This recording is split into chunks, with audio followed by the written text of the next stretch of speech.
meeting. Okay. Wonky, Nay, did you want to say something before we start? Wonky?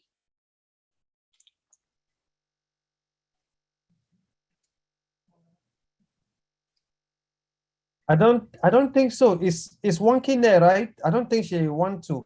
That's my sister. I just invited her. She's coming in for the first time. Maybe she didn't know how to utilize it well. Okay, let me lower her hand. Yeah, please. Appreciate it.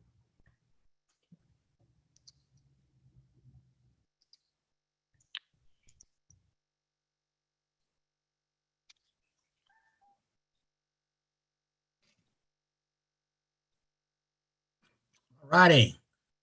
Hello, everybody, and welcome to Friday Night Live. It's February 4th, 2022. We want to welcome everybody here tonight and everybody that's on the stream. Welcome. We've got a lot of things happening tonight for you. Got a lot to do in a short time to get there. So what I'm going to do is I'm going to introduce my beautiful co-host, Miss Lynn Nakamoto. Thank you. Thank you very much. Welcome everyone to Friday Night Live. Tonight we have a special topic, cloud computing and how it relates to Onpassive's products. We have some special guests today. We have engineer Mike Ojangtambia, who is going to do the slide presentation. And then we have Robert Takusi, also called Bob Takusi, as well as Oliver Fonte. They are IT specialists, and they will be on hand to make comments and answer your questions as well. Let me mute. All right. So at this time, we would like to have Engineer Mike take the floor. I'm going to mute everybody, and then he can begin.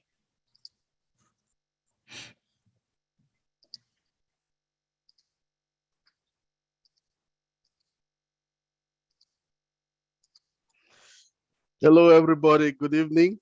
Welcome. Can you unmute yourself?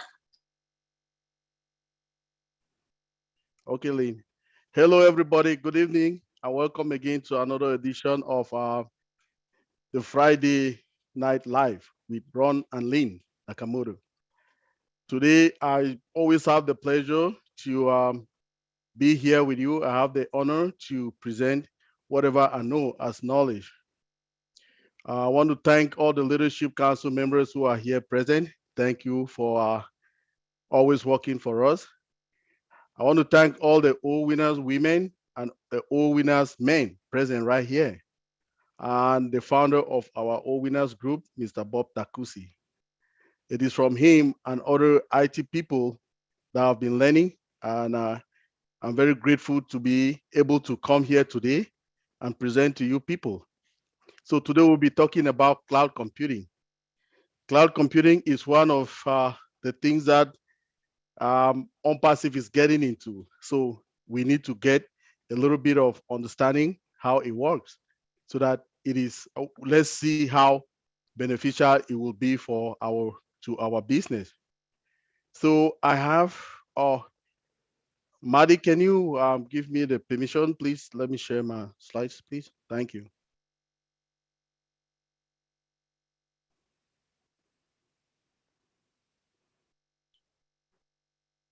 Lynn, I gave you the host. You have everything. All righty. Thank you. I didn't realize that.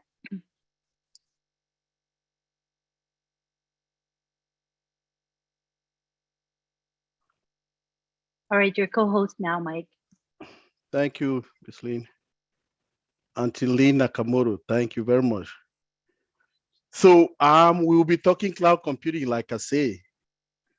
The first thing that we need to do is for us to understand really how cloud computing works. If you people look at my diagram, I have a diagram right here. It has a layer, it has a circle, kind of a circle. Then it has application layers. You have, for the application layer, we have monitoring, content, collaboration, communication, and finance. Hey, For Mike, the infrastructure, yes, let sir. me interrupt you real quick. Sorry. Can you go up and hit where it says slideshow? Hit slideshow so your presentation goes full. Just go slowly. Okay. Awesome. Right up at the top. Yeah, I know where it is. So go layer slideshow. I can use it as well as here down here. Don't worry. I can take it from down here. That's I good took because it we from can't down see. here. I There took you it go. already. Excellent. Excellent. Awesome. Thank you. So that to maximize it so that everybody can see. Exactly. Thank you very much, Ron. So if you look at it, this diagram like I'm telling you about, in the inner circle, you have application, you have platform, and you have infrastructure.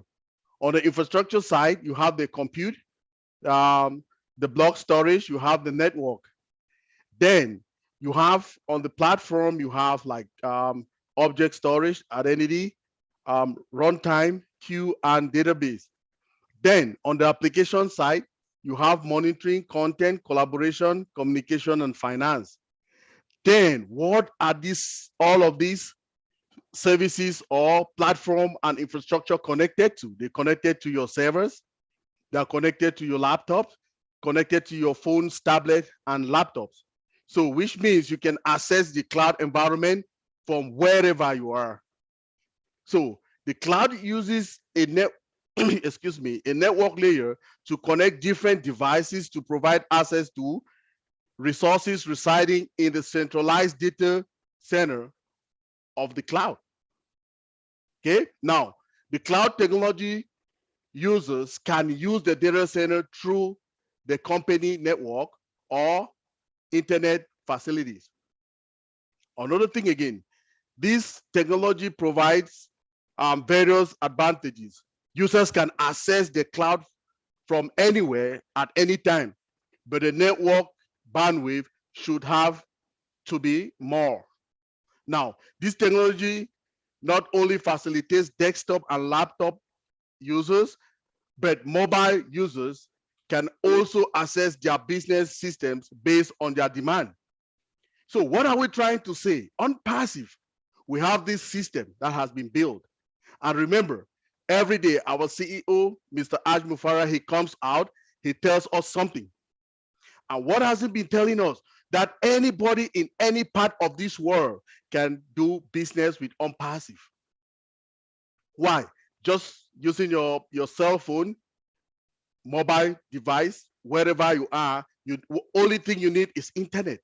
And you type in www.onpassive.com, you go straight to our website and you can register and become a founder and you do business with Onpassive.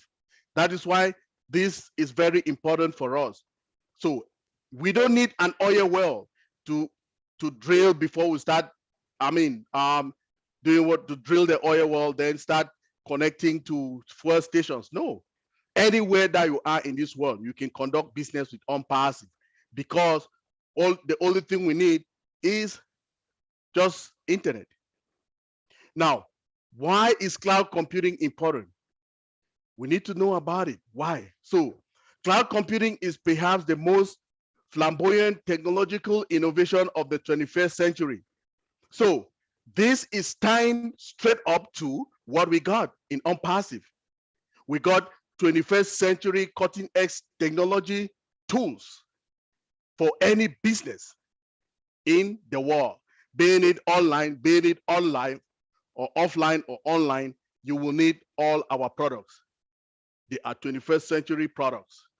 Okay, this is because it has seen the fastest adoption into the mainstream than any other technology in the domain. It is huge. Most companies, they see the benefit of having a cloud environment because cloud computing is the thing for the next generation from now heading forward. Okay, now this adoption has been fueled mainly by the ever increasing number of smartphones and mobile devices that can access the internet. How many users do we have today that are using the internet? We have about 4.8 billion, 4.8 billion estimated to be using the internet. And how do they use the internet?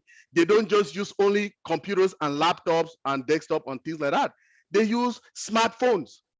So which means that our business in such a way that anywhere that you are in the world and you have just internet connection, you can do business with Onpassive. Okay, so That is the importance of the cloud environment and what Onpassive is bringing to the world and to its founders. Okay. Now, cloud computing is not just for organizations and businesses. It is also useful for an average person as well. Is that something that we should be excited about? Yes. Why? Because every one of us, every founder in Onpassive has at least a cell phone, at least an Android phone, at least an iPhone that wherever they are, they can connect to the internet and they can conduct business. That is what we should be, something that is important to us, founders of Onpassive. Now, it enables us to run software programs without installing them on our computers. It enables us to store and access our multimedia content via the internet. It enables us to develop and test programs without necessarily having servers and so on. Is this so also exciting? Yes, it is exciting because you don't need to download apps on your phone or your laptops or on. You just need to be able to be hooked up to the internet, connection to the internet, and you type in www.onpassive.com, boom, and you start business with Onpassive. Isn't that not amazing? Isn't that very amazing to us? It should be and exciting. So cloud computing is a 21st century marvel that holds its importance in almost every field you can think of. Cloud computing, people are getting into it because it generates a lot of revenue to companies. Companies are getting more interested in cloud computing, and also the business people are trying to innovate things so that their businesses can go faster. So they're using cloud computing. So why cloud computing is the future? Why is cloud computing the future? Let's see. Considering the numerous benefits that cloud computing offers to organizers or organizations, a fair case can be made that cloud computing is increasingly becoming the new normal because of what they are benefiting. Everybody wants to get a cloud environment. It is very beneficial. We'll see it as we go. Okay. Now, cloud computing is helping the society to cope with future problems such as managing big data, cybersecurity, and quality control. Is that something that we have to be excited about? Yes. Why? Because Onpassive will be having its own cloud environment. We have our own cloud services. So that's why we'll understand, we're trying to understand this concept so that when our own cloud computing services come, we'll be able to explain it to people as well. That's why we're breaking it down so that we go along with what changes we bring into the world to Onpassive founders and to the world.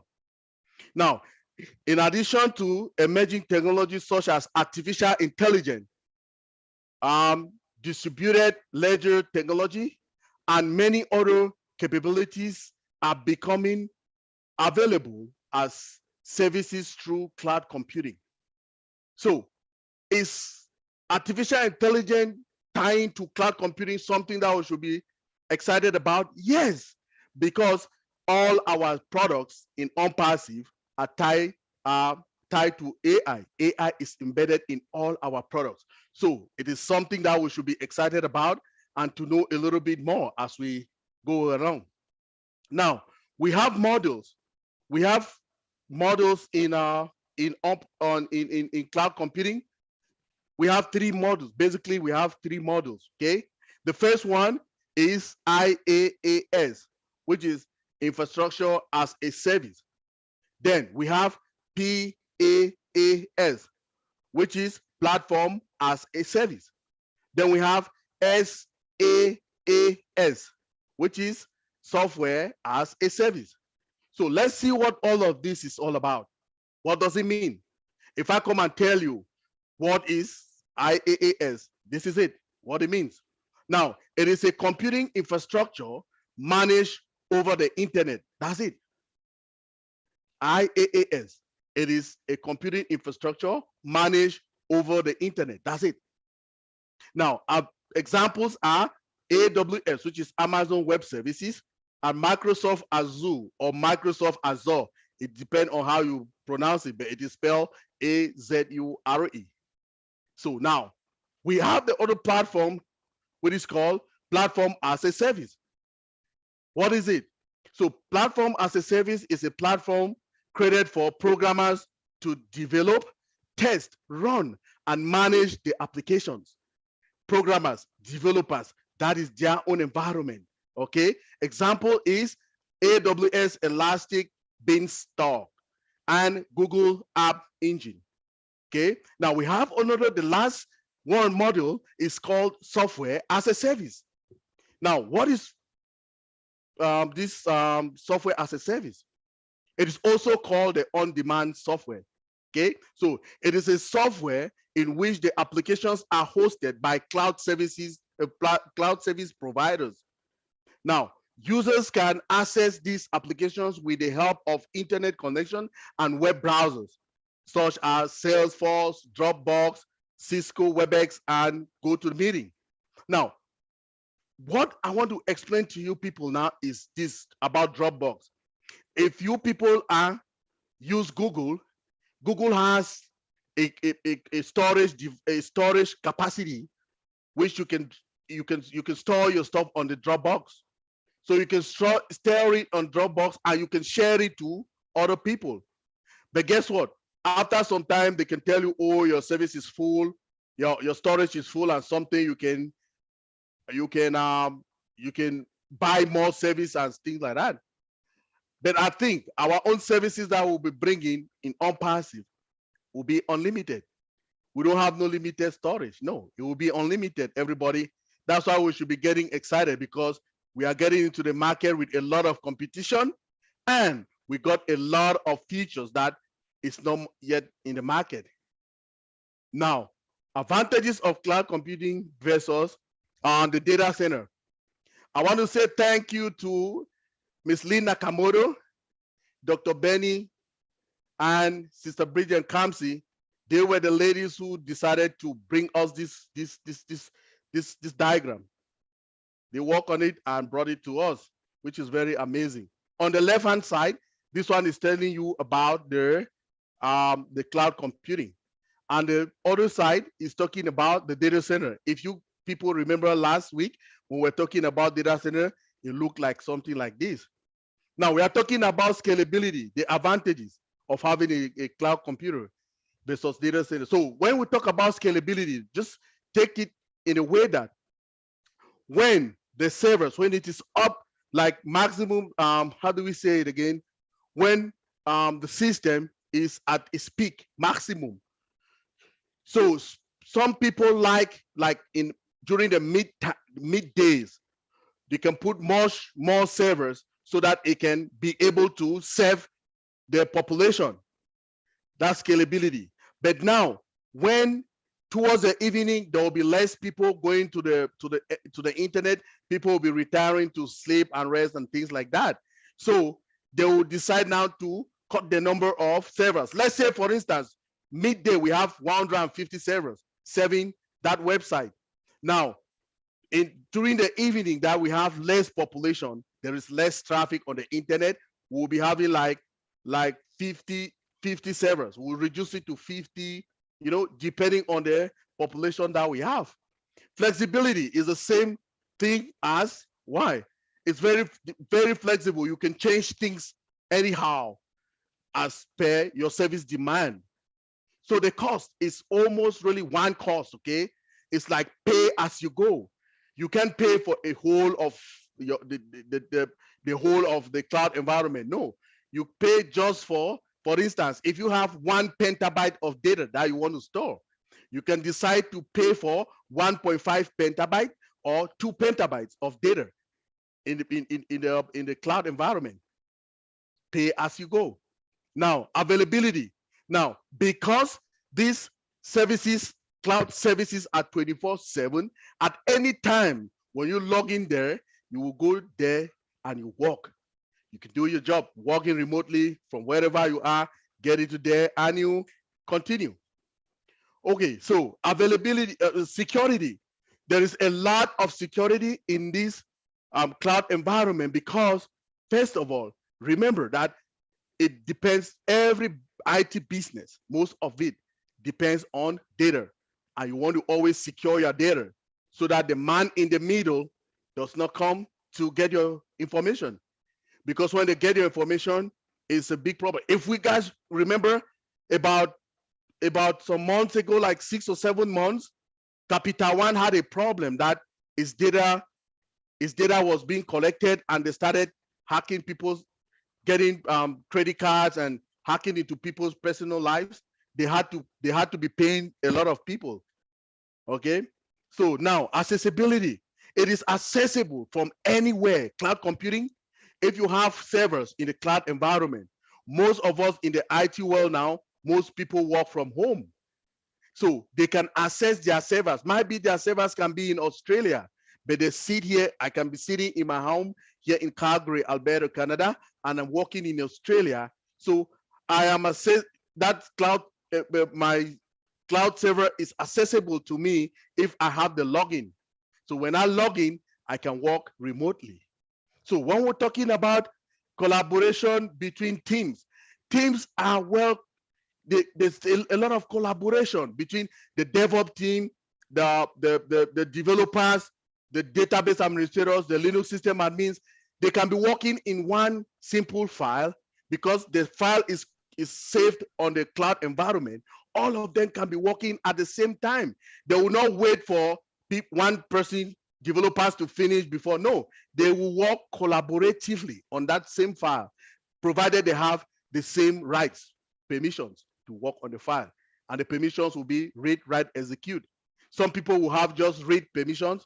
Some people will have just write, and some people will have all read, write, execute to work on those files. That's what we're trying to talk about here, everybody. Now, cloud computing deployment models. We have 5 of them. We have the public cloud, we have the private cloud, hybrid cloud, community cloud, and multi-cloud. Let's talk about the private cloud. The private cloud, oh, sorry, let's talk about the public first. The public cloud is that cloud that is exposed to everybody, that everybody can come and use it, pay your sum of money, get whatever they give to you, your own small storage, and you use it. That's the public one. Now, the private one is if Onpassive decides today we don't want to go public, we have our own private cloud. We will have our stuff. It harbors only our data. We don't want no other people. That's a private one. Now, hybrid cloud is the one that has a mixture of public and private, both of them. Now, the community cloud is the one that many companies will come together to get a cloud. Okay, that's the community one. Then the multi-cloud would be a cloud, a series of private clouds together in one bunch. Okay, that is what it is. Now, look at this. We have the 15 largest cloud computing companies in the world. Amazon, which is AWS, is the first. Microsoft is the second. We have HP, Hewlett-Packard's company. We have Salesforce. We have Cisco in the 5th position. Number 6 is VMware. Number 7 is IBM. Number 8 is Google. Number 9 is Adobe. And number 10 is SAP. 11 is Oracle. 12 is Alibaba Group. 13 is Workday. 14 is ServiceNow. And the last one, which is the 15, is Dropbox. All these companies are in high competition. It is how much your prices are. Is Onpassive getting a better price, better deal for its people? Yes, we'll always get the best. Mr. Mufareh doing it with his heart, with always heart for humanity, we always do it the best, and we will get much more clients as we'll see. Now, advantages of AI-enabled cloud computing. What are the advantages? Automation. All this AI automation accelerates data analysis. So remember, if automation means that you have the system to do everything, you don't want to reduce human errors. Okay, human errors are most of the things that hinder your productivity in your environment. Now, we want to talk about the cost effectiveness. So businesses purchase only the storage they require when they require it. That is what I'm talking about, pay as you go. If you need that, you need a storage of 1 petabyte, you can buy 1.5 petabyte, or you can buy 2 petabytes for your storage, which is pay as you go. Efficiency, faster development of solutions and less error rates. This is coming to tell you about the automation. It is very efficient because most of the systems are automated. Okay, everything is going by itself. Now, seamless data access supports huge volumes of data with no delays because it is very fast. Okay, the cloud system is what we are seeing because most of them use like connectivity, fiber optic and things like that which is the 21st century stuff, right? Making it to go so fast. Now, let's see something. The total worldwide spending on cloud services. What are they? So now it is being estimated by experts that by 2025, right, it will be more than 1.3 trillion. Okay, $1.3 trillion. Is that something we should be happy about? Yes, because Onpassive will be part of it. We are bringing our own cloud system to this market. We will market our own cloud services. Okay, now the compounding annual growth rate will be at 16.9%. Do you know what that means?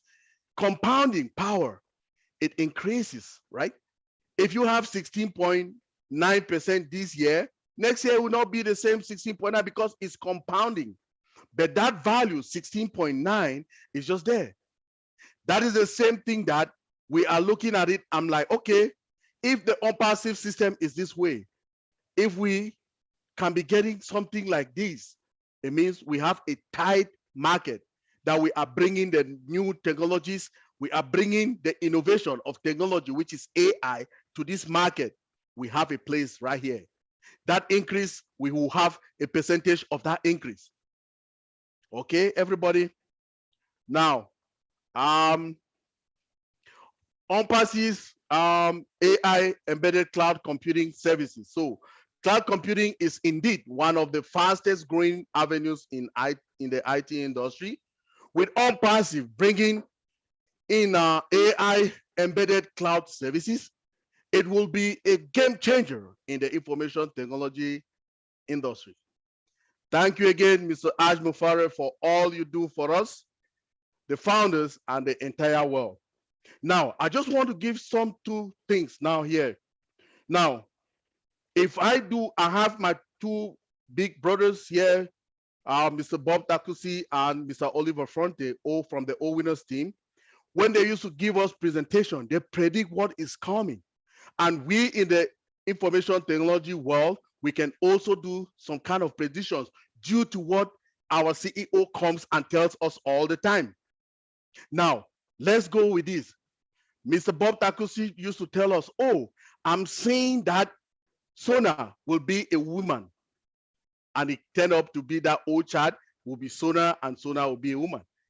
He told us that as we see, he predicted that as we see, the old child will be the voice of a woman. And it was Sona. Then our other big brother who will listen to what Mr. Ash tells us and all that, he told us that because our system will be so fast and everything, we'll be using fiber optic. And it came out to be, Mr. Ash voiced it out to us one day. So if I go now, look at our system and I see the security that we have as a Linux system admin, because we have so much tweaks, you will see Mr. Ash will bring up an idea, the tech team will go, they will tweak it and bring it in another way. I can highly tell you that now, like our system is being used, they use the Linux because every Linux is an open source. So getting an API, which is application programming interface, is easy for us to integrate all those components. I can highly say that. I can say today that, oh, from my own predictions for our system, we should be using the Linux system. Now, This is all I had for you today, everybody. So what I want to say now is a little message for our people who are with us today. Now, if you are listening anywhere that you are, and you're listening to this presentation, you need to go to whoever brought you here and say, okay, please, I want to join this movement, which is a super movement. I want to say this in French, and I will say something as well in Spanish for the people who are viewing us today and they are with us. Donc, pour le francophone, Onpassive est la mère de tous les business dans ce monde. Si vous nous écoutez maintenant, venez nous rejoindre. Le train est sur le point de décaler. Merci. Onpassive es la madre de todos los negocios. Si no estás escuchando ahora, ven a entrar. El tren es a punto de ir. Mr. Our big brother, Marty DeGamo, please, what do you think? I want to ask you like Mr. Ash today, what do you think? Thank you, everybody.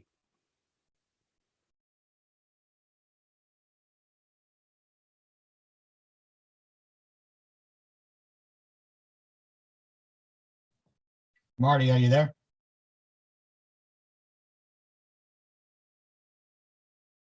Hello, Marty. Are you there? Oh, well, Mike, we'll ask him when he comes back. He's probably doing something. Go ahead, Lynn. All right. Thank you very much, Engineer Mike. I thought that was by the way, it was awesome. Awesome.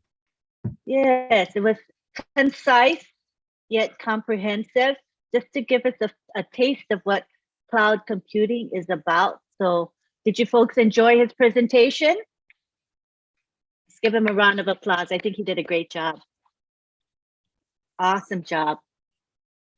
At this time, we're going to wait for Marty to come back. I know Engineer Mike would like to hear Marty say a few words, but he'll be back soon, I'm sure. In the meantime, I think Bob Takusi would like to give a wrap up or a summary of that presentation and then tie it in with some of the products. And we will hear from you, Jay Wu, in a little bit. Okay, Jay Wu, is that all right? Oh, Go ahead. Marty's here. Oh, Marty, are you back? I'm back. All right. Did you hear what Engineer Mike said? Yeah, it was amazing. Barry, you kept it, you dumbed it down for us average folk, okay? No, you did a very good job, Mike, all kidding aside. Anybody could watch this and understand what he said. You know, I thought I knew about cloud. Well, I'm not going to admit I didn't know because that'd be stupid, but I didn't know. I didn't know all the stuff that he said and how exactly. I had an idea how it worked because we use it, but I didn't really know the details. It's a big deal. It's a really big deal. Mm-hmm. So I'm very, another home run, Michael, another home run. Fantastic. No kidding. I was very impressed. And you kept it where anybody here could understand it. And that's the main thing. Because you IT guys get talking and you wind up going to Pluto and we're stuck on Earth trying to figure out what you just said, you know? No, very good. Very, very good.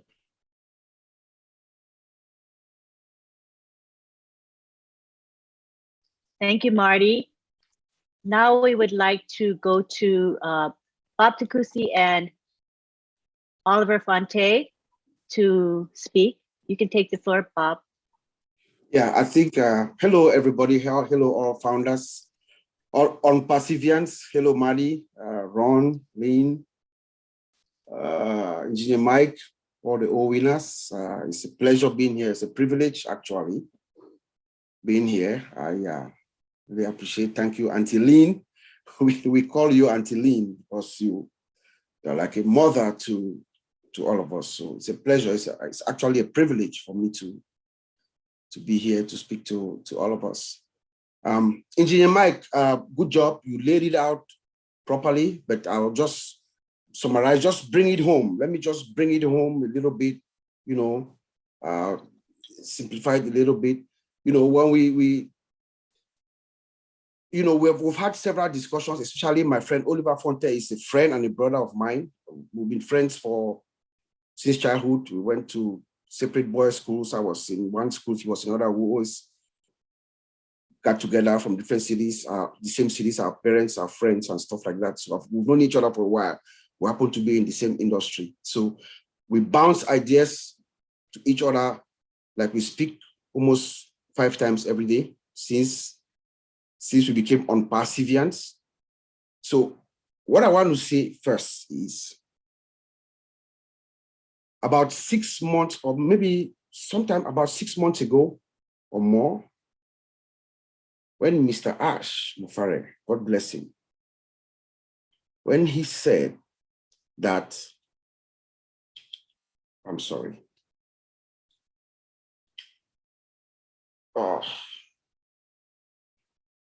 When Mr. Ash said that we have a data center in Washington, D.C., I don't know if you guys remember. Oliver and I, we spoke, and I said, aha, that's it. That is it. Mr. Ash got it covered, guys. I'll disconnect this. Mr. Ash got it covered. Because all throughout, I've been in the industry for 24 years. All throughout, I had been thinking, I said, with the magnitude, what Onpassive is, it would be a malpractice for us to host our systems, our data with somebody else, with AWS. So when Mr. Ash came and he said that we have a data center, something of that nature, if you know Ash Mufareh and you listen to him keenly, he says something, when he said that, you will know that that had been in the works for about maybe a year or 6 months. So I told Oliver, I said, look, we're going to host this thing in our own cloud environment, in our own data center. So that was a home run for me. That at that moment, I knew that Onpassive is the goldest of all gold mine. So when we talk about data center and cloud service, yes, that is the house. That is our house where we're going to house our own data first. Let's bring this home. Think of it this way. Mr. Ash Mufareh is building one of the biggest and the most expensive, luxurious high-rises in downtown any city, maybe 50, 100-story building. At the top of that building is the penthouse where he lives us. That's where we live. Onpassive, right? So that is where he's going to be housing our data in our own house. But in that building, there are multiple units, apartments for rent, multi-tenant environment. So people come and rent it. That is what this is. But Mr. Ash is using the current modern technology, which is virtual machines. So let's move that. I'm just trying to bring this home. But in the real sense, it's in the cloud. So when it's in the cloud, that means the cloud. Look, think about the cloud. Can you tell me how much the cloud is, how big the cloud is? No, the cloud is unlimited. That's the cloud. So we are in the cloud. We are configuring our virtual machines, virtual systems, right? So these systems have multiple operating systems, multiple platforms, multiple databases per server. And it is unlimited. The capacity is unlimited. That is what Mr. Ash brings. That's where we are. But inside that space, we are also keeping our own stuff. When Mr. Ash Mufareh, God bless that man, when he made that statement, it's about maybe 6 months ago. I knew that was it. He knows exactly what he's doing. Let's look at the security inside the cloud environment. You know, when you are in the cloud is up there. It's up there somewhere. So you have remote access. So you have to go into the cloud. So there must be security for you getting into the cloud. Two-factor authentication. We already have it. That's the first layer of security. How do you get access to that system in the cloud? Right now, all of us already, Mr. Ash is already preparing us, all of us, if you go to get access to your Ofounder, you receive that code. Remember the one OTP? That is two-factor authentications. So if somebody steals your password, your email address and your password, they have to know your email address and have that information to get that code to put in there. So that's the first layer of security that is being implemented. It is a multi-tenant environment, most likely. So that means multiple users. That's how AWS makes money. People come, other companies, corporations, they come, they rent the spaces, we configure it, and then they pay. So multi-tenant environment. So how is the transmission and the security configuration of these systems? Mr. Ash got it. He got it down packed. Last weekend, Oliver Fonte told us about how the data goes across. It is encrypted as it goes into the cloud. It is encrypted. I believe it's not only encrypted in transit, but I believe it is also hashed. By hashing, we mean the data is locked. You cannot, the integrity of the data is kept intact when you do file hashing. So you encrypt it and then you hash it. So even if somebody hacks it, they cannot alter the integrity of that data as it goes across the communication channel to the database where it is also encrypted. He got it down packed.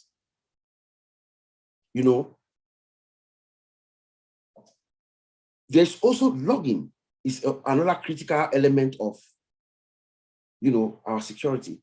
And I believe that if we ask Ash Mufareh about our own personal internal security controls, I'm a security analyst right now. If we ask Ash about our internal security controls, are we building our own or do we rely on third parties? Mr. Ash will tell us we are building our own. We do not rely on third parties. If we can build our own data center and our own AI cloud service, then I believe, knowing him as I know from a distance, seeing the moves that he makes, I believe even our own internal security controls, by internal security controls, I mean our logging, monitoring, our firewalls, our antivirus, our data loss prevention protocols, and things like that. Because we cannot use third-party products. When we use them, they're going to have access to our system. If he's building a data center and our cloud service environment, because we want to have a grip of our stuff, So this is a very, very, very big deal, what Mr. Ash is doing for all of us. I just wanted to summarize it in this way so we see it in a much more simpler way. What this data center is and cloud service is a big, big deal for us. We are bringing in our own data. We have our own information in our house. They will open the doors for other people to come and rent spaces because we have the appropriate security of this data. When we open our doors to the world is going to be very, very, very pleasant. So I'm going to end here for now, Auntie Lynn and Mr. Ron. And then maybe if Oliver comes in, then we can talk about some products and connect it to the cloud as we see it. Remember, I'm inside the industry, so I'm going to bring these products out as we see it today in the industry versus what Onpassive is bringing. There's no match right now in the industry. So I'll talk about maybe a few of our products very briefly, just to show you guys how big Onpassive is from inside the industry. So I'll send it back to you, Auntie Lynn and Mr. Ron. All righty. Thank you so much. That is just mind-boggling. The immensity of what we're doing and the quality, how special it is being AI embedded. I think that's a big deal as well. So at this time, I want to see if there's anyone here that has any questions or comments relative to what's been said to this point. Let me say something real quick, Lynn. It just proves that Miss Ash has told us for months, think bigger. Yeah. Okay. Don't think we haven't stopped. I don't think the man will ever stop. Just when you get to a point, just tell yourself, I need to think bigger. Yeah. Okay. Because trust me, it's coming. It's coming. Go ahead, Lynn. Sorry I interrupted you. Not at all. Good point, right? Great. We have some hands raised. So at this time, we'd like to recognize Dr. Benny Blessing. You can unmute yourself. All right. Excellent presentation, Engineer Mike. And outstanding breaking down the presentation by Uncle Bob. I want to take this special moment actually to welcome each and everyone and to thank Mr. Ash Mufareh bringing us this opportunity. Now, Engineer Michael, you said something about cloud, the companies. So based upon these cloud companies, I know that there are 15 of them, or there are more companies all over the globe. But the cloud companies, sometimes they are referred to as cloud service providers, right? Because these are the companies that they offer services and applications on cloud. So the cloud company essentially, they hold tools in a data center, which you have already said it, right? And which it allows customers now to retrieve and utilize the information, they are going to be flexible and manageable, as well as cost-effective manner. Now, through all these cloud companies, the customers, they will easily access their cloud-based data via the network connection. Now, you also said something about the models, right?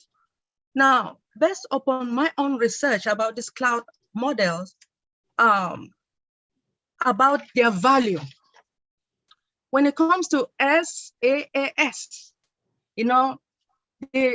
SaaS value in 2018, the value was $134.44 billion. But the expected growth in 2022 will be $220.21 billion. So SaaS is much more expensive than PaaS and IaaS. Now, I'm just going to give you the expected value for IaaS.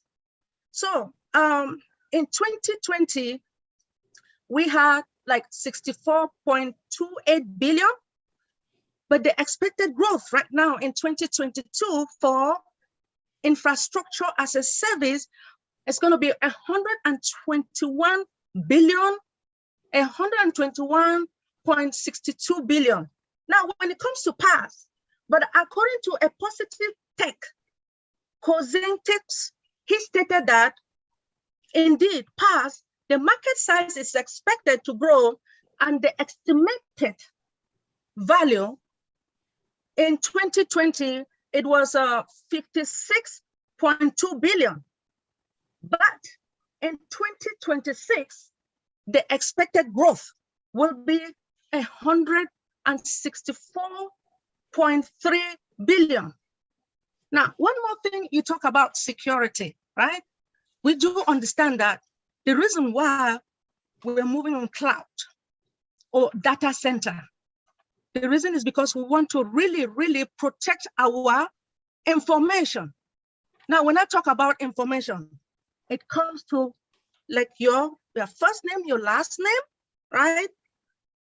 Your social security, in which we don't have to provide our social security, right?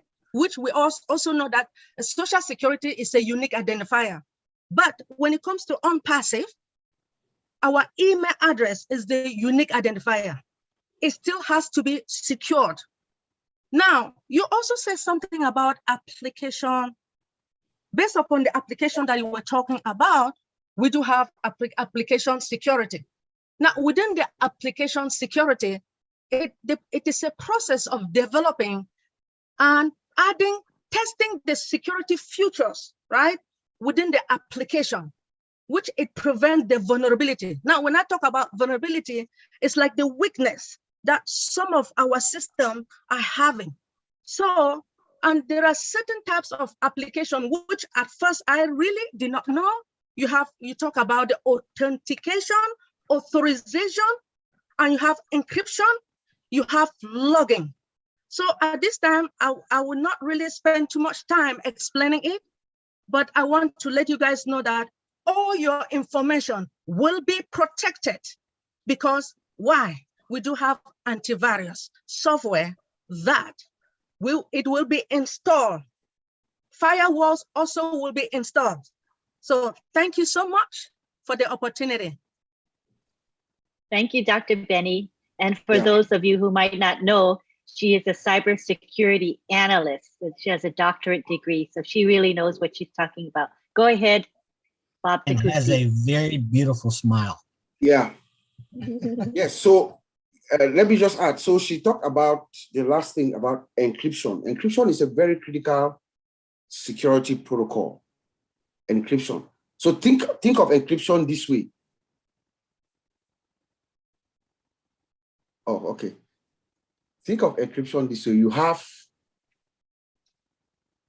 the information, right? You take this information and you scramble it. You make it unreadable as it is going through the communication channel or as it's being stored. So only the person who is supposed to receive that information or who has the credential to receive that information has a unique logical key to open that information and read it and see it. So Onpassive is encrypted. It's encrypted. So I wanted to drive that home because she brought it in. It is not only encrypted, it is, I believe, this I don't know, but I believe it is hashed. By hashing, you lock the file. As it is going across that communication channel, you lock it to protect the integrity of the file. Mufareh and our team, the guys who are working on our products in Hyderabad, they are first-class technicians. And they're implementing the most modern techniques and technologies that we need. Encryption. Because if you look at Zoom, even Zoom right now, Zoom had a problem with the FTC. If you go back and you Google Zoom and FTC sometime about 8-9 months ago, they were fine. They had to settle a case with the Federal Trade Commission because they were claiming that their system is encrypted. But it is not because they have been hacked. When you encrypt a system, it is unhackable. You cannot hack it because you cannot read this. You cannot decrypt the information because it is like you scramble it. You scramble it and then you send it along. So only the person that is receiving it has the logical key to open it and see. So I just wanted to highlight that point when she talked about encryption again. we are fine. Onpassive is I would say in a, as a security analyst, I dare to say this, but it's inside an iron dome. That's pretty amazing. Mm-hmm. Makes me feel very much at peace. I appreciate that. Mm-hmm. All right, we've got Bridget Kamsi. Go ahead and share. Hello, good evening, everyone. Thank you, Uncle Bob, for the information, and thank you, Dr. Benny, and awesome presentation, Mike. I just wanted to add one little thing. Mike talked about cloud computing providing collaboration among employees within an organization for multiple users from different departments to access all required information. But I would like to add that with the cloud technology, businesses can actually overcome geographic restrictions. And then this will set up a multiple infrastructure that can be accessed from anywhere. So you see, this will drive collaboration efficiency among overseas teams and contribute to the business growth. And from what you can all see, Onpassive is all over the globe. So this will be applicable to Onpassive.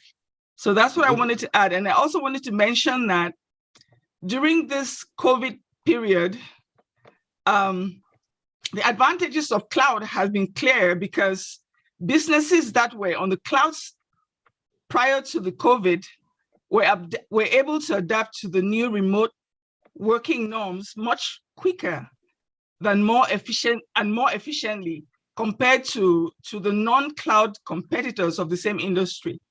So those are the things I just wanted to add. Thank you.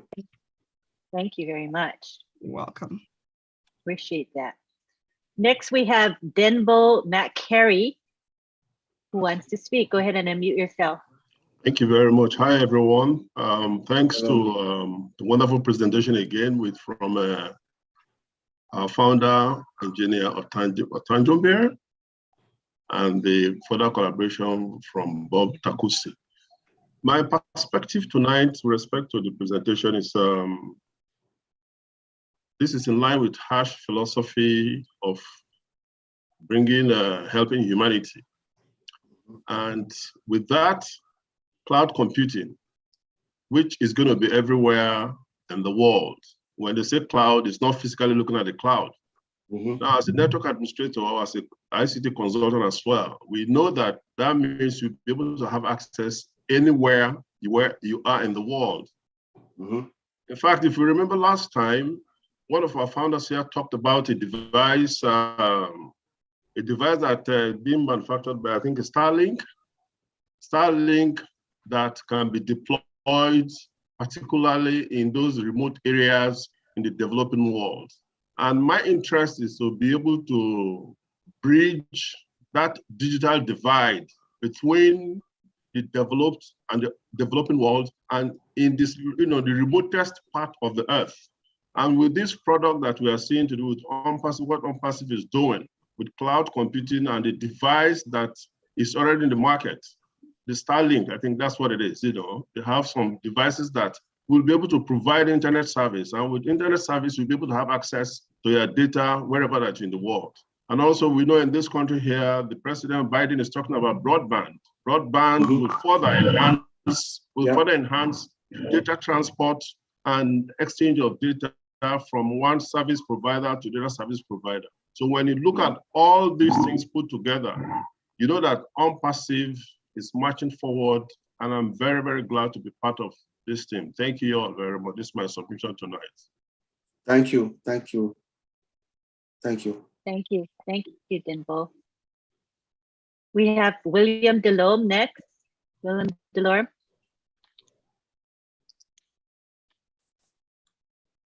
Yes, hello, and this is quite an environment.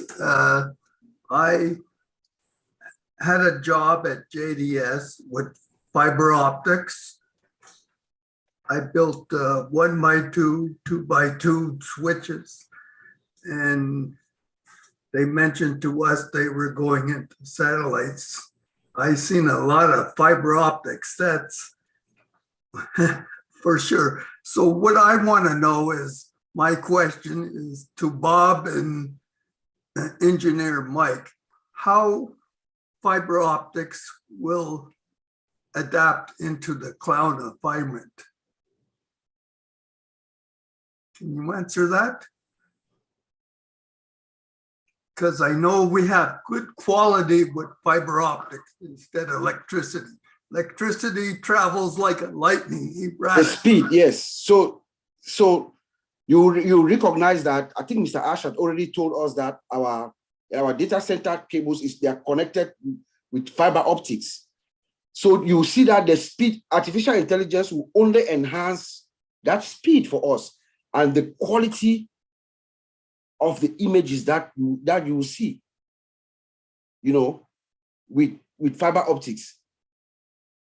The one thing that I will bring to light as you've asked this question in terms of transmission, look at O-Connect, for example. When you watch television right now, let's say you watch CNN or MSNBC or Fox News, when they have their correspondents come in, this is a question that I would like to ask Mr. Ash to see what his take is to, but I think it's because of the fiber optics that Onpassive will bring that will help us. Each time that there's a broadcast and you watch it, each time that I watch, just take for instance, they will either disconnect or the images freeze or they get cut off and stuff like that. But with Onpassive, O-Connect, and fiber optics implemented with artificial intelligence, you see that number one, those images are going to be better, crispy, clean, and then the transmission, there will never be any disconnection because of the speed and the reliability of fiber optic plus artificial intelligence. That works, that is constantly, it's like you have a security guard that is constantly on that line, making sure that that connection from one end to another is intact. When there's a problem, AI is going to, kick in to adjust accordingly. So it's only going to enhance us better. You are frozen there, or am I the one who is frozen? Can you guys hear me? Yes, Yeah, we can hear you, Uncle Bob. Yes, we can hear you. Mm-hmm. Can I just add something there, William? Mm-hmm. Yes. Uncle Bob? Okay, so let's take two things, okay? Take your local cable, Time Warner cable. You're using Time Warner cable, for instance. And that Time Warner cable was the Time Warner cable, they install it for you, let's say in the early 2000s, okay? Now we are in the 21st century. Most cable companies are stepping up their games. Why are they stepping up their games? They want to use fiber optic because of what Uncle Bob is telling you, the clear, crystal clear images, the fastness of the transmission, the speed. Mm-hmm. Now, if you had Time Warner cable, which was given to you or installed to you, like William, you're in Canada, right? Not in time. Yes, I am. Okay, let's take our own right here, TELUS. You use TELUS. So your own TELUS connection was done to you in, let's say, in the year 2000. Now, we have a 21st century technology, which is coming with an AI kind of stuff. I want to use my own connection now, is the TELUS of 2021. Right now, as we speak, you and I, the connection that I have is a TELUS connection, but is fiber optics.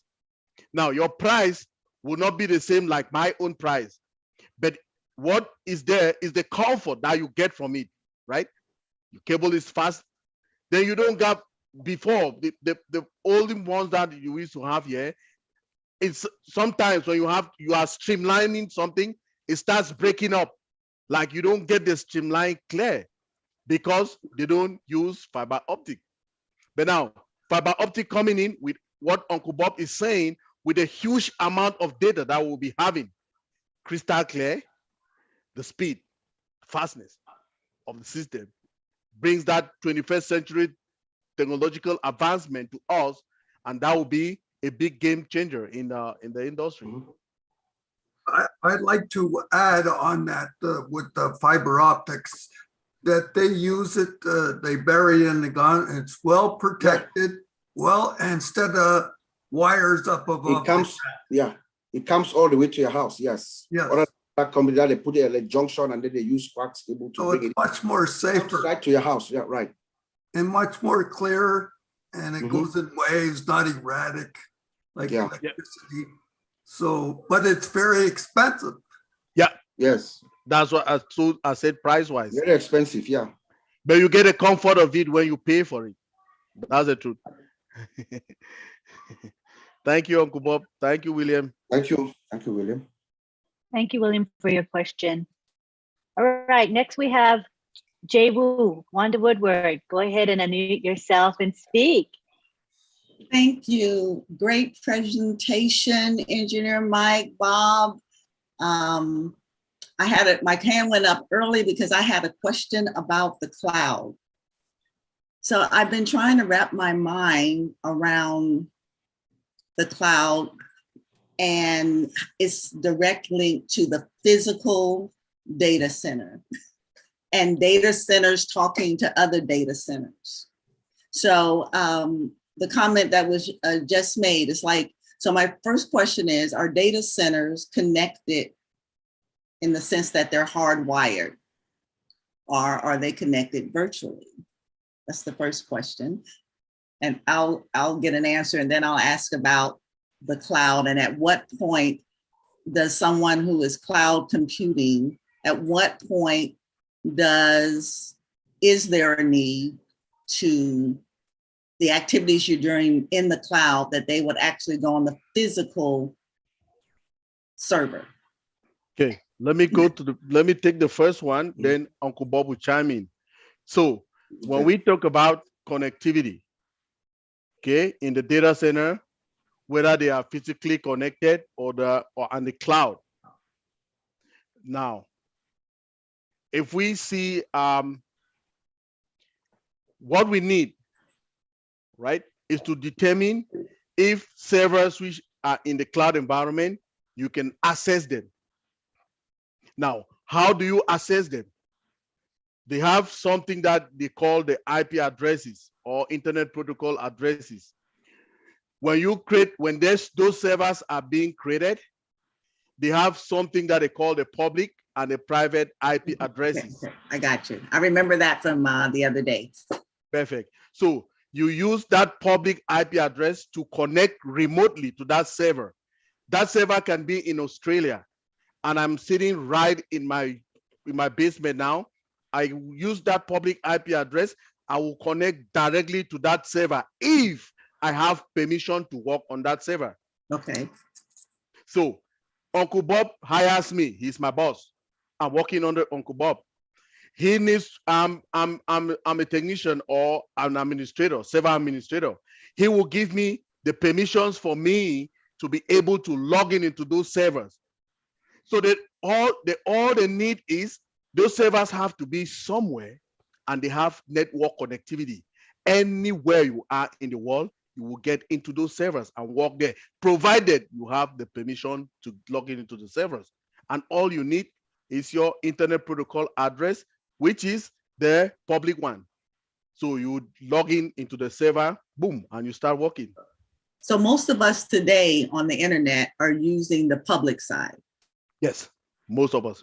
All right, all right. Most so of us. now I have some cloud service on my phone. Yes. And I never go there unless I'm looking for something that I saved. At that point, am I going to, is it private or still on a physical server in a private capacity or a public capacity? For that one, it is private for you. Okay, private for but me. Because you are not the owner of the server, it is public. Because you're getting it from the Google service, right? Mm-hmm. Yeah. So you don't own it. Google owns it. So on your device, it is private for you. Mm-hmm. But on the Google side, it is public. Okay. Because Google owns it, not you. All right. Correct. So and then lastly, just for clarity, when Mr. Ash said that he has a couple of data centers or places where there's servers that he hasn't even connected yet. When he says that word connected in that sense means what? They're just not made to talk to each other? No, just to get connectivity on them. They can just build them, keep them there, and there's no enable network. them. Enable them. They need to enable the network to be working. Okay. We have some files that we just go open them and it gets connected. All right. Thank you. That I'm all clear now. Then I also want to say something. Oh, Uncle Oliver, come in. Hi, everybody. Hi, everybody. I'm sorry. Hi, big bro. Yeah, I'm Where sorry. are you? You back? Yeah, I'm back. I'm sorry I'm late. I went to pick my daughter from school. I just want to say something also concerning the cloud and the internet. Anything that comes from the internet is not trusted. No matter from wherever it comes, it is not trusted. So it has to be secure. Before it got to your environment, it has to be secure from the firewalls and the encryption. It has to be secured. So this is something that we should understand. Public or not public, wherever from the internet that any data is coming must be secured. So in our own environment that we have an AI, I keep saying this and I said that last week, Onpassive is going to have an AI cloud service. We are not going to have any normal cloud. The CEO told us that we are not going to have 2020 cloud service. Yeah. We are going to have an AI cloud service. So we are more than 5 years ahead of the other cloud service, Amazon and the rest. That is why we are going to beat the market hands down. Thank you. Yep. That's exciting. Is that it for your questions, Jay Woo? All right. Very good. Next, we have Rita Staff.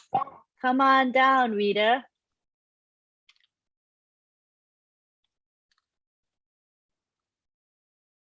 Rita? Yes. Hello, can you hear me? Yes. Rita. Hello, everyone. How are you? Nice to meet all of you, and especially those who presented today. It was so beautiful. I'm so blessed, really, to be in this company, and all of you look beautiful.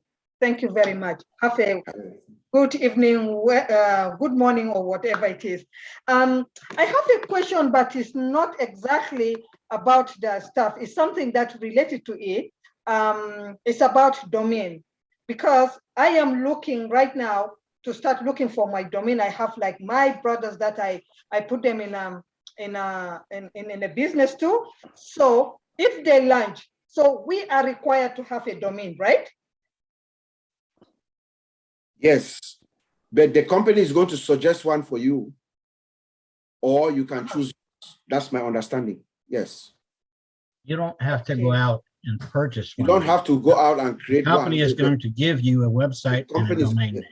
Yes. It will be just like GoDaddy. You will go there, you'll request a domain, it will tell you if it's available.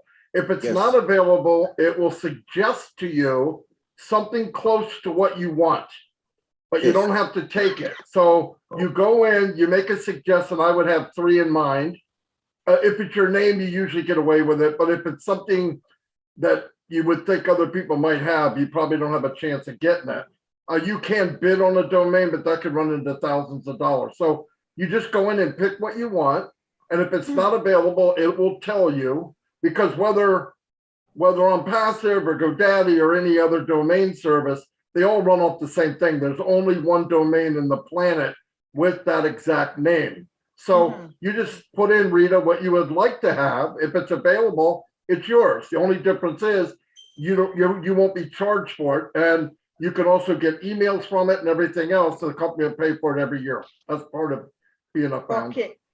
Okay. Thank you very much. This is what I want to know. Thank you. Thank you, Rita, for your question. Marty had his hand raised. It's perfect. He's spotlighted already. Go ahead, Marty. I should have just kept talking. All right, I'm going to talk to the IT guys, so you guys stay calm. Don't be getting too crazy on me. You know I can't deal with that. Listen, with the VPN security, right, which means I can talk to anybody. You can go anywhere online and nobody knows my IP address. I understand how that works.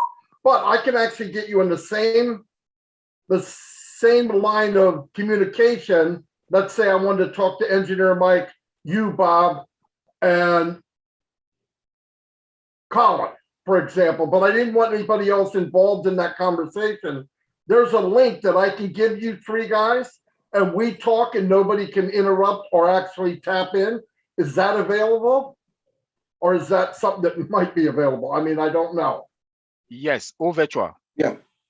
That's what okay, great. Now we have all virtual VPN. Okay, that's what I thought. Okay, now the other thing is with the cloud hosting, the main thing, it's very fast. And if Onpassive owns its own database, from what I understand, what I've read about it is cloud hosting is actually runs through maybe many servers. Like it takes a little bit from wherever location you might be, and it works together to help you get where you want to get as quickly as you want to get and cheaper, because we don't have to host it. I don't have to download anything. The cloud does everything for us. It brings the world to my desktop without me having to have anything like physically, like downloaded a cPanel and all that. Right? Am I right so far? So it does work with many servers, right? Yes. Okay, now the benefit of Onpassive is the data center will be owned by Onpassive. Correct. So that's security by itself, right? Am I right? Because they will owe the key to the kingdom. You can't come in unless they let you in. Yes. And with a VPN on top of that, that's another security, correct? Correct. Okay. So if you add these up and owning your own database, we have Fort Knox, correct? I mean, along with AI, we have Fort Knox, right? I mean, nobody's going to be able to get in. Okay. Yes, Marty. Yes, Marty. Yes, Marty. But let me say this. You've just said a lot, and you've said a lot on that. One, we will not download, maybe minimal download, because we deal with web application. So there'll be limited download with Onpassive. The CEO is a very smart guy. We don't need to download like an app that you go and download app. It takes a lot of space in your machine, your phone, your desktop. You go download. We don't download to take space. You have an app that you use, and that app, there's no download. And when it comes to the security part of it now, like I said, nothing is trusted. And I know that the CEO is a very smart guy. Our security is going to be good because now we have an AI security. Like I said the other time, all the data that is stored within us is encrypted, is safe. It's well encrypted with AES-256. Then the migration, the transmission of the data also is encrypted in transit. It's encrypted. And then I don't trust, as a security person, I don't trust the network that goes to your house. So we use now the VPN to secure. If I want to communicate with you on your net, that my data will come to your network in your house, I don't trust it. So now we use the VPN. So you see how in all angles we have our system is secured. Come again with an AI cloud security. We have the event protection. We have the real monitoring alert. We have automated detection action that it protect the robust data control, which therefore means that you trust nobody, even your own employee that are working with you, because they are also dangerous. So we do have that real-time monitoring alert that if an internal employee want to hack or do a mysterious something with AI that is there as that defense, it is going to detect. That detect alert is going to bounce. So it makes sense, Oliver. It makes sense, Oliver. That, and I'm only saying this from my opinion. It makes sense then that Mr. Mufareh wait until the data center is ready before he goes full force into the world, because if he doesn't, there is a chance that AWS has a way in if we don't. Okay. I'm not saying they will. I'm just saying it makes sense with all the stuff we got going on. And remember one thing, knowing Ash Mufareh, what we don't know is much bigger than what we do know. Yes. Okay, that's Yes. a fact. Yeah. That's a fact. We should also understand that the power of AI with the automation, AI also learned through the algorithms to secure cyber attack and the preventive measures, like our own is it sonar, that we have to ask more questions for sonar to perfect sonar. That is how the AI also AI will also learn the algorithms to prevent cyber attacks. The more, you know, by the next 2, 3, 4 months, the algorithms of AI will perfect our cyber attacks. That there will be 100%. That's why I said to you earlier, Oliver, that Mufareh has a team of hackers that hacks himself. Yeah. He asks them, "Can you get in?" And they'll set up something, and they'll tell him, "Yes, I got in. How did you get in?" Boom, boom, boom, boom, boom. So I think that's what pushed.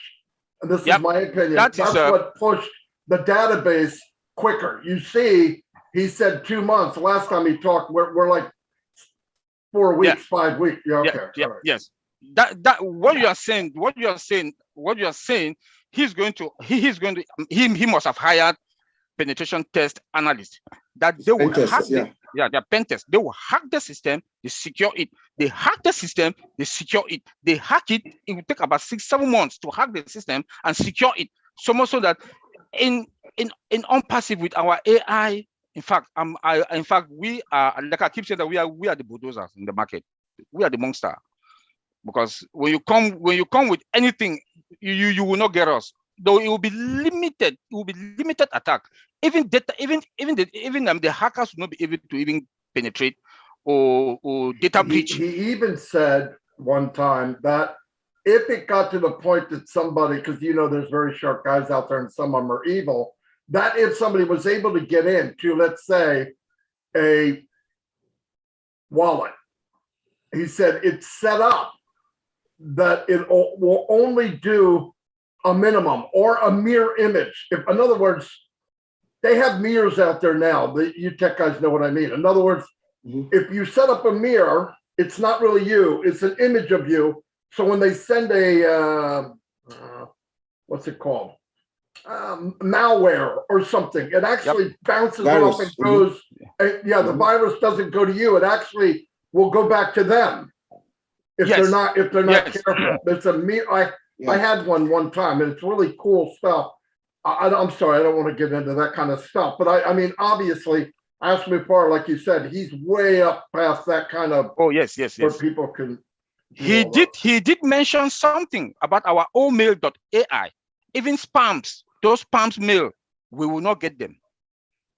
That is the power of artificial intelligence. The automation of AI is going to respond on almost instantly any attack or any spams that wants to come in. So, like you go to Yahoo, Gmail, you see spams mail. You want to go to your spams mail. You see about 1,000. You will not get that with our omail.ai. You won't get it. So with that's why I keep saying that we are the monster. That we are the bulldozer in the market. That I don't see anybody that will not buy our products. Again, that you come is cost effective. It's cost effective. You know, our products are going to be cost effective. Our cloud service, our AI cloud service is going to be cost effective. So tell me why you will not come. It's a one shop that you come and buy everything. One stop shop. Unlimited.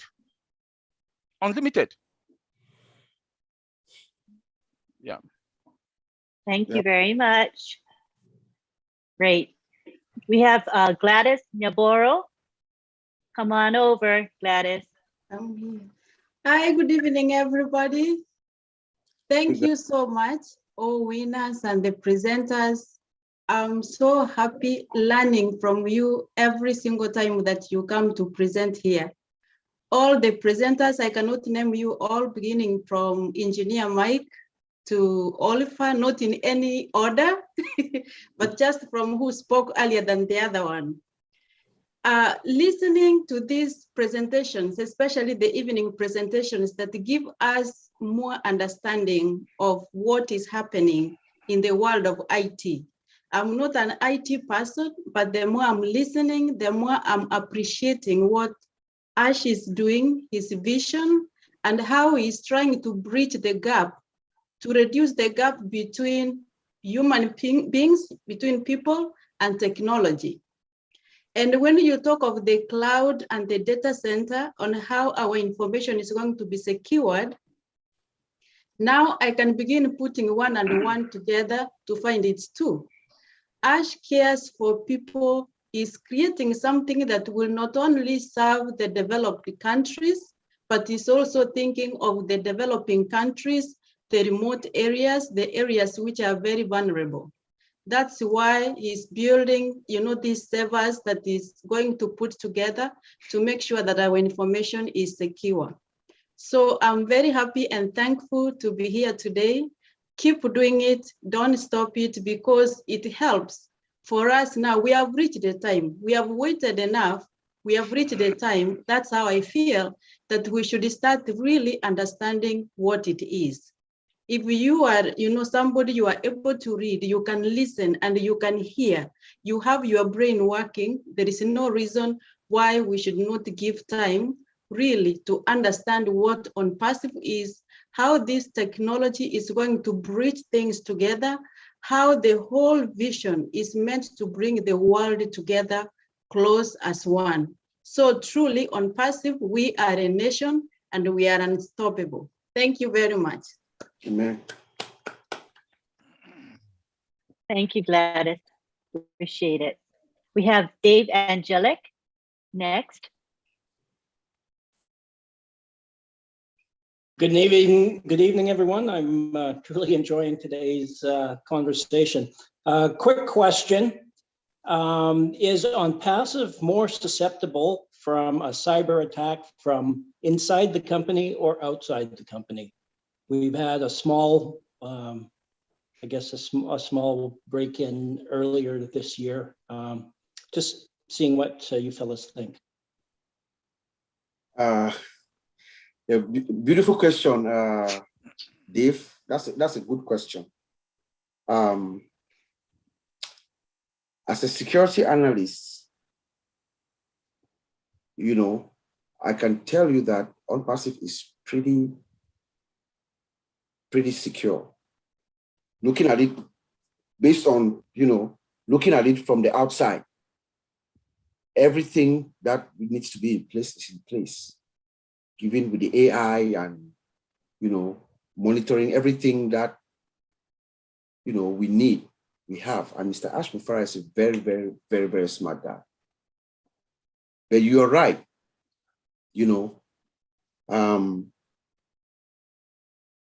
an insider threat is a very, very, very, very, very serious problem for any company to have. So, but I don't know, what the situation is from within. But what I know is that knowing who Ash Mufareh is, they have enough safeguards and countermeasures for that. So should that be the case? Yes, I know, little stress here and there. And I think, if you listen to how Mr. Ash spoke the other day, like in parables and stuff, because of, not comfortable with divulging information, there's some worries there. But I can tell you that, Dave, that there's enough safeguards and countermeasures, especially now that we are now inside the Ofounders. There are triggers all over the place. There's monitoring all over the place. And I believe that we are building our own custom. I'm not certain about this, but looking at Ash Mufareh from a distance and seeing how he's doing things, I think I'm right. I've talked with Oliver about this a lot. I think I'm right that we are also building our own internal security controls to create that iron dome inside and outside as well. So I don't think that's something that we need to worry about. Well, it should be a concern, yes, based on prior experience, but I think there is enough safeguards and countermeasures in place. Let me add something. I am not a cyber expert by far, but let me tell you this. I believe this. if it did happen internally, they would find out who did it and they wouldn't make it very far. So even if it did get away, because there's been some things, they always find out who did it. Always. And as has got, listen, this is a fact. No one in India, in the company, knows everything. No one. That's a fact. That is a fact. And if somebody was able to do some little shenanigan, it will go back to them and they'll be caught. There'll be a spotlight on them right away. Trust me. Let me also add my voice on this. There will be very limited. I'm looking at it from outside. Very limited. There will be company policies. There will be company policies, security policies internally. Again, they are going to have the distribution of function with limited privileges. Yeah. With limited privileges that is going to prevent anybody that if you are working on a particular department, when you are working on a particular department, you have access only within what you're supposed to work on and have access to those data. Need to know. Yes, they need to know. So that is one thing. And the policy is also there. Then with AI can predict future cyber attack from within and out. So it will not, the percentage is very, very slim, small. I know our CEO, he has been talking a lot about security. He has been talking a lot about security and he's very cautious about it. And we cannot mess our business because security is the key. Before he even took that decision to migrate our data from AWS to our own and for we to have our own data center, he therefore he knows the weight of security. Yeah. So I don't think they'll even mess with it. Let me come in a little bit to the big bros.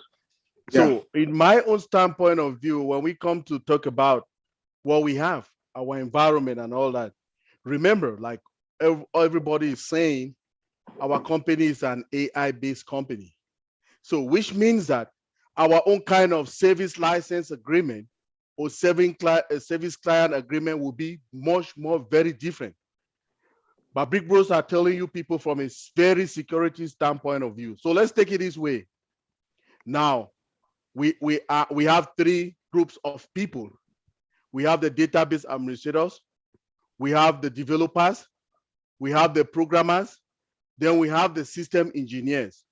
What Uncle Oliver is trying to tell you people is that we will have limited permissions to work on those files and directories. Let's say, for instance, we have the development environment. We have people who are working in the development environment. The developers are developing their codes. So let's say Uncle Oliver is a system admin there, then Uncle Bob is a security analyst. They employ me, I'm right there at that development stage. Now, the only permission they will give to me as a developer will be read and write. That's all. Read and write permissions, that's all. So that I can work on my file and I go away. I cannot go further. Now, Uncle Bob, who is the boss, who is the analyst, and Uncle Oliver, who is our supervisor. Uncle Bob, we have read, write, execute permissions because he is the person overseeing all what we are doing. Then Uncle Oliver, who is the biggest boss, will be the person that has the root privileges to enter into those systems and give us those permissions. So he can decide and go to one file and just say, okay, Uncle, me, like a newcomer to the system, they don't even trust me yet. Give me just read permissions.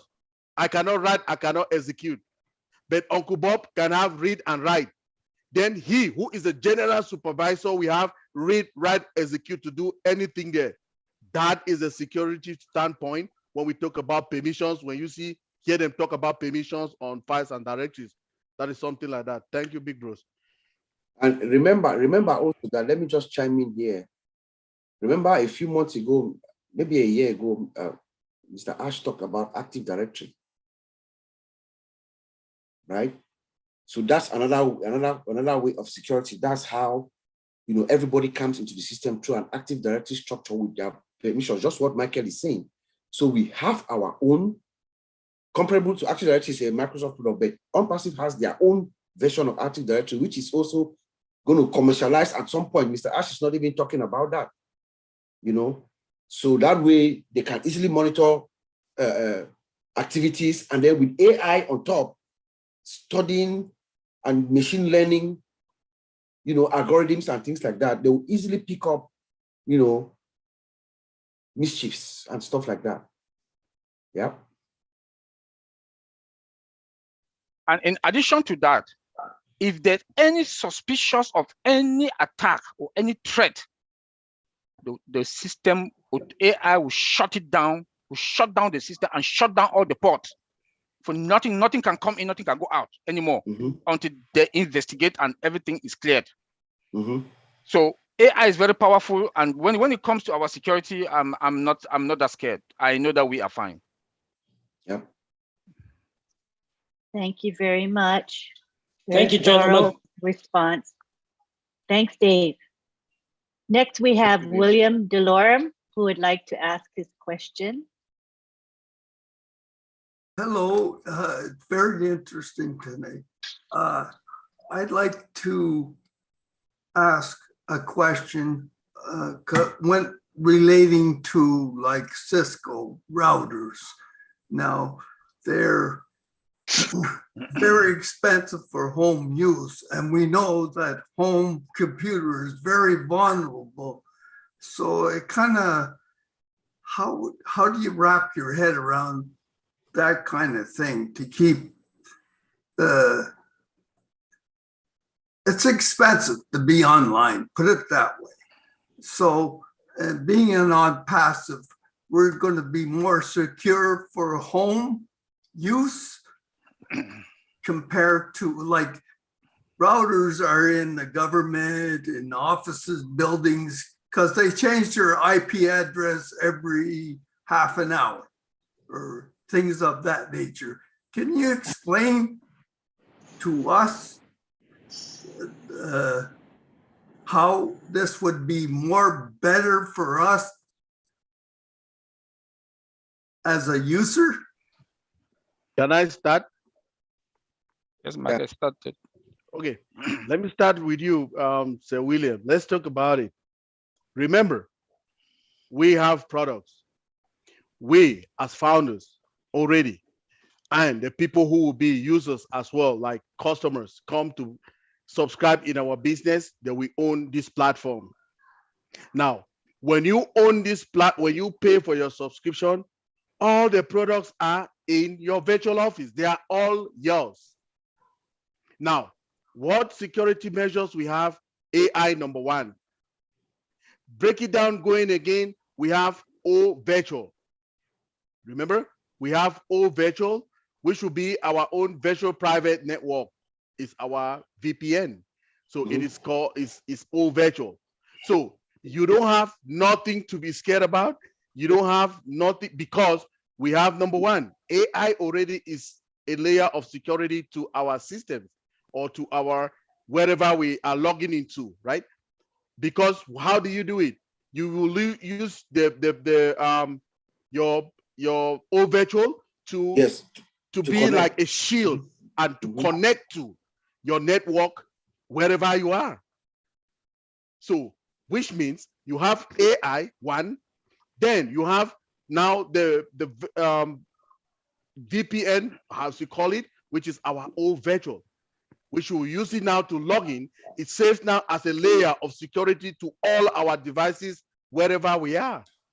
Yeah. Then in addition to that, Sir William talked about switches and routers. Almost all the switches and routers today that are manufactured and today comes with an internal security also. So we should not be scared. If our CEO get a router or switches for us, they comes with internal security. I know I don't want to talk about companies or downgrade In companies. fact, Yeah. in fact, they are mostly wireless now. Yeah. They're mostly wireless. Yeah. And when they are wireless, it goes through the internet. And what does that Yeah. mean? Must be secured. Anything from the internet, you should not you must not trust it. Yeah. Also, I would Hey, like to add, William, let me add something for you so you understand. On my computer at home, I have a company called ESET. A lot of people don't know what that is, but I really looked into different companies, and that was the best one I could find.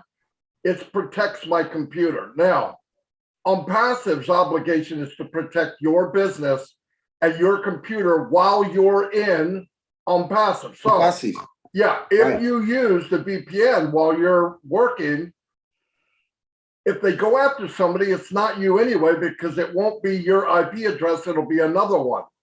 But that doesn't protect you from getting online, going to a website that's not very secure, and you getting some kind of virus.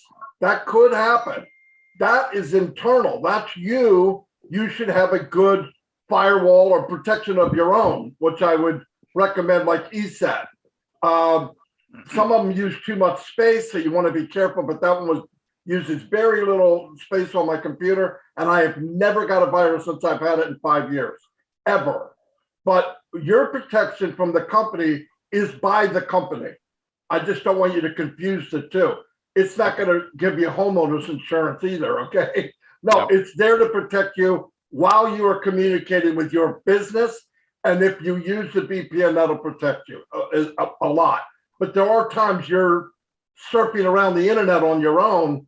Onpassive has nothing to do with that. I'm not saying down the road there isn't technology coming that would help you with that too, but I'm just saying that's not what I want to make sure that's clear, and the guys can back me up on that. That's not that. That's not McAfee or something like that. That's something totally different. Yes, good job, Marty. Good job, Marty. Yes. You explain it very, very well. Yeah. Yes, William here. Onpassive. I'd like to add, maybe I have malware bytes protection for life now. Honestly, it's a very good program. But what I wanted to say was, like, you have VPN, you have IP tracker too. How much more would that give us help from protection? Actually, they're not going to like us because we can track the hackers now. Is that perfect. the way we can use that? Yes. Yep. Yes. We will have all the tools. I want a continuation to what Marty just said.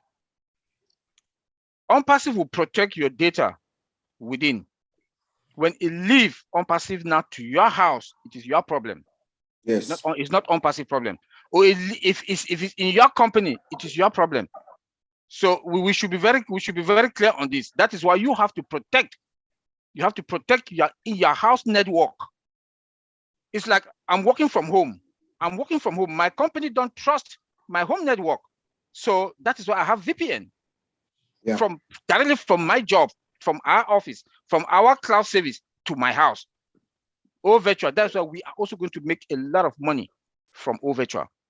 Because now a lot of companies, IT companies, people work from home. Shops now, people shop now online. People shop online. People use their credit card, their bank card to shop online.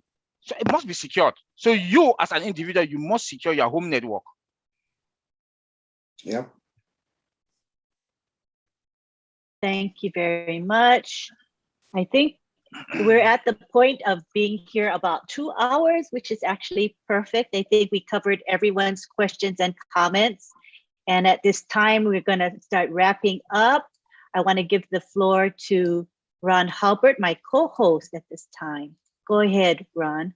All right. Well, Lynn, I have a question. Who can I ask this question to? Oliver. I live in Florida, okay? And I looked out the window the other day, and it was a perfect blue sky, okay? Yes. With no clouds. So what am I going to hook up to? See, I knew I'd get him. That's how smart I am, folks. Fly like a bird, Ron. Fly like a bird. Listen, I appreciate you guys tonight. It was very, very educating. And I think a lot of people learned something tonight that they hadn't ever thought about. Even Marty taught us something. I can't see him, so I don't know if he's giving me the thumb or something. But anyways, you guys were great. We appreciate it. And I'm sure you'll be back on here again. And again, I want to thank everybody for all their prayers and well wishes while I was out. It's appreciated. And I'm going to give it back to my co-host, Lynn Nakamoto, and let her close this thing out. Thanks for joining us. Thank you, Ron. Appreciate it. All right. I think we had a great evening. By a show of hands or waving, how many of you learned at least one thing tonight? Raise your hand. All right, I'm glad. That is what Friday Night Live is about. It's bringing value to you, the attendees of Friday night. We appreciate you very much. For without you, we would not have a webinar. Lynn, we appreciate you very, very much. Yes? Auntie Lynn, we have 2 hands for attendees. 2 attendees have their arm up. Manawa and Utam Holder or Helder. Okay. They want to come to the panelist side. Oh, okay. That's what they're raising their hands for. Okay. Oh, and yeah, thank you to my co-host Ron Halbert. Appreciate you a lot. Want to thank our speakers tonight, Mike Ojangtambia, Oliver Fonte, and Bob Kakusi. Thank you very much for your instruction and guidance and all of that. Appreciate you. I want to also thank the people who have supported this webinar. Marty, for always hosting this Zoom webinar. Appreciate you, Marty. Always there for us. Thank you to Chris Johnson, who's there for us all the time. Julie Wynn, maybe she's quiet tonight, but she's there. She's there to support us. And she helped us promote this webinar. We appreciate you, Julie. Thank you to Veronica Weang. She also invited her team to be here tonight. Thank you for your confidence in us, Veronica Weang. Thank you to Dan Street and Peter Rogers as well for being here. And we want to tell you that next Friday, the topic is going to be cybersecurity, presented by 2 people that we are very happy to have. It's going to be Dr. Benny Blessing and Bridget Nakamsi. Those 2 will be presenting cybersecurity. So be sure to attend. Tell everybody about it. The more people that come, the better. More people will learn. So we want to thank you all again for being here. We love you very much. Ron and I appreciate you. So at this time, you can unmute yourselves and say bye-bye to one another. Bye-bye. Thank you, guys. Thank you. Mrs. T, Dr. Benny. Everybody, it was wonderful information. Good night. Good night, guys. Bye, team. Bye-bye. Bye-bye.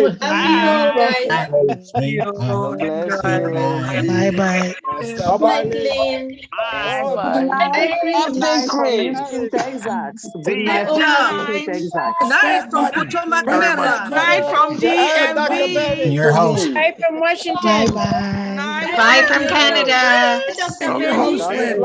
Bye-bye from Papua New Guinea.